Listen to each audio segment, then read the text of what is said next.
the African continent's GDP could contract by 3.4% according to the African Development Bank Group. A recovery is predicted in 2021, although slight. Now, a Mckinsey report says that the digital economy in Africa is set to grow to over $300 billion by the year 2025. Let's get more on this. I'm joined by Sandile Ndlovu, who's the Executive Committee Chairperson of Africa Aerospace and Defence. Thanks so much for your time on SABC News. Let's start with what the role of cyber and physical security is as a driver of economic growth on the continent. Good afternoon, Zinga, and thank you for having me. With regards to the role that cyber and physical security play in development anywhere in the world, not only in the African continent, if people do not feel secured, if people do not feel safe, they do not invest. Therefore, growth does not happen. As a result, it is quite significant that cyber security is beefed up on the African continent so that those that need to invest in the African continent can feel secured that their investments will be taken care of and that their investments will be safe. All right. So the World Economic Forum has specifically focused on weak cybersecurity, hacking and malware as things that pose significant challenges to the African continent. I know you've just spoken on this. Can you expand on this for me? Well, it's quite simple, and maybe I would want to answer that question in a form of an example. If you look at South Africa as a case, early in March, when we were confronted by the coronavirus pandemic and the country went on shutdown, our president came on national television and introduced relief measures that were aimed at assisting those who are from impoverished background and those who are destitute. The coronavirus relief measures. And the only way people could access those relief measures was through online platforms because we were not meant to travel. Now, if the Department of Social Services platforms are not accessible, if every time one goes into an online application process and they find the services are down, that obviously will lead to instability because people will not be able to access much needed support that they require. Therefore, it then shows that cybersecurity and the digital space is one of the most critical areas that our government needs to invest in. And the African continent, as a developing continent, is very vulnerable to cyber attacks and hacking and malware and denial of service attacks. Therefore, this is the area that needs to be strengthened for the African continent.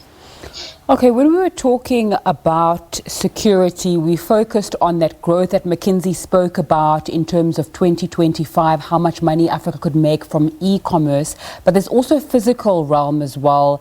How does defense play a role in growth there?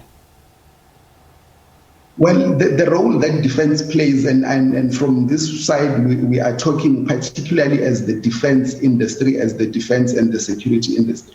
It's twofold. Firstly, as the defense industry, our primary responsibility is to be the enablers of defense and security. By so saying, ours is to give those who are tasked with protecting and securing our country and its services with the necessary tools. Therefore, we need to come up with solutions that will enable them to successfully defend the sovereignty of each country on the African continent and the infrastructure.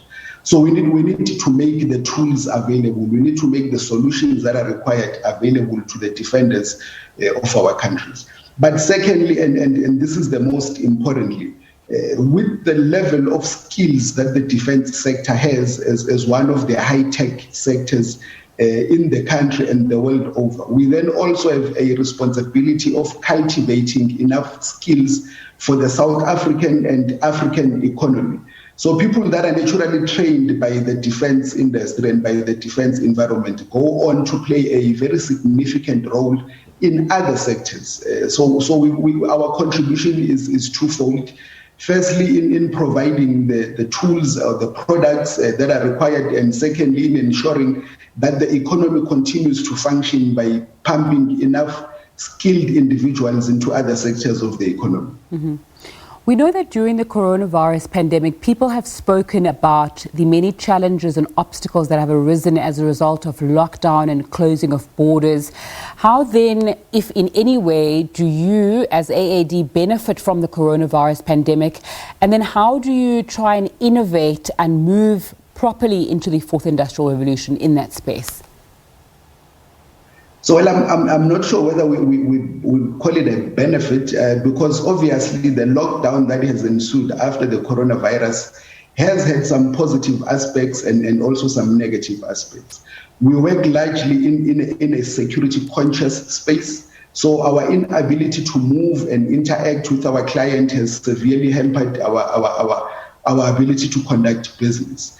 Having said that, what the coronavirus pandemic has provided to us as the defense industry in terms of opportunities is that it has created demand for unmanned aerial systems. If people cannot move physically, it means they need to find alternative ways of moving goods and people around.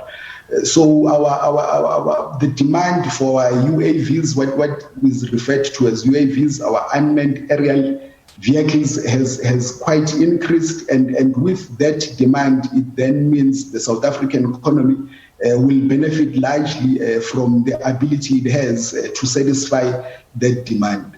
In terms of innovation, defense has always been at the forefront of innovating. You know, when people talk about the internet was a defense innovation. When people talk about night vision was a defense innovation.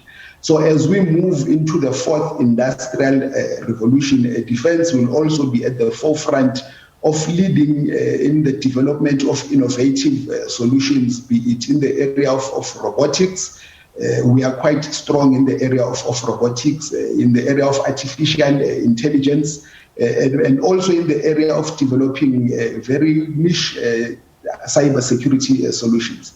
So as the South African defense industry, through AAD, we want to take the opportunity that the coronavirus has provided to showcase the capability that we already have in the area of innovation and invite other African partners and African countries who are interested in partnering with us to ensure that the innovation that takes place is not only limited to South Africa, but the entire African continent benefits from the fourth industrial revolution.